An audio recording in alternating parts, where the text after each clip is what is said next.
Hey guys, I hope you're doing well. You have been, the past few weeks, have been reading books at home. You've been taking time to read, and then you have written about the story, you've written about the characters, the setting, and the plot. Now, we've done that for books that we have read, but this week you are going to actually write a story. And it's going to be a short story. Most of the stories you read are chapter books or smaller books, but you are going to write a story this week. And I'm going to just review a few things with you.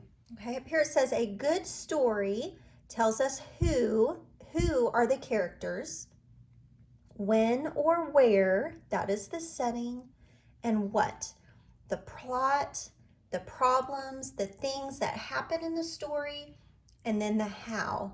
How did they solve the problem? What's the conclusion of the story? How did it end? And I've really enjoyed reading the things that you have written about the books that you've read. I can tell that you're working really hard and you're understanding those. So those are fun for me to read, and I'm excited to read your stories this week. Now remember, a story is not a paragraph. You're not going to have a topic sentence. You won't have three details and a conclusion like a paragraph, but you're going to write a story.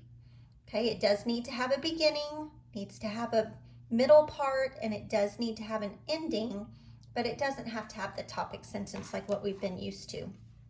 So here's my example that I did, and this is how you're going to do it. You're going to head your paper with English, your name, number, date, and this is going to be part of a story, your think sheet.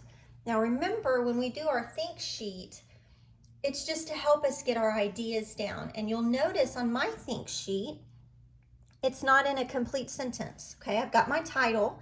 The title of my story is Hippo's Lunch. And then I've got main characters or the character, and I put hippo and a fly. The setting is a park on a sunny day.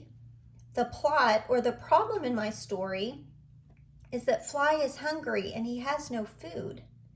And then the conclusion of my story is Hippo had plenty and shares his food, and he makes a new friend.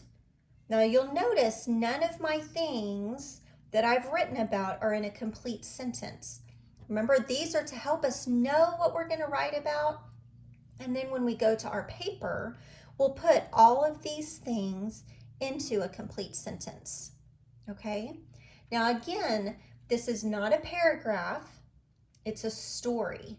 And most of you have spent plenty of time at recess and during your free time writing stories. You did this in first grade with the author's T, so I know that you're familiar with it. So you're going to write about these things. It's going to be about 8 to 10 sentences. You want to remember to use your best penmanship. You want to start your sentences with a capital letter, and you want to make sure that they end with punctuation marks. Okay? Have fun with this, and I cannot wait to read your stories. I know they're going to be great.